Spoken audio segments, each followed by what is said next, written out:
Hey everyone! In today's tutorial, I'm going to show you how to add a photo to your resume using Canva. Adding a picture is a simple but effective way to personalize your resume and make it stand out to employers. First, open Canva and either create a new resume or select one you've already designed. Once it's loaded, you'll see your workspace ready for editing. Next, head over to the left-hand side and click on the Elements tab.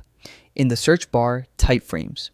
Frames in Canva act as placeholders for images, and they come in different shapes like circles and squares.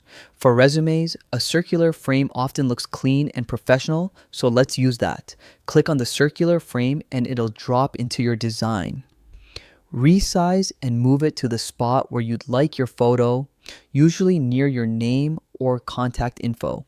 Make sure it complements the layout without overwhelming the text. Now, go to the Uploads tab. Here you can upload a new photo from your device or pick one you've already uploaded. Once your photo is ready, just drag and drop it into the frame.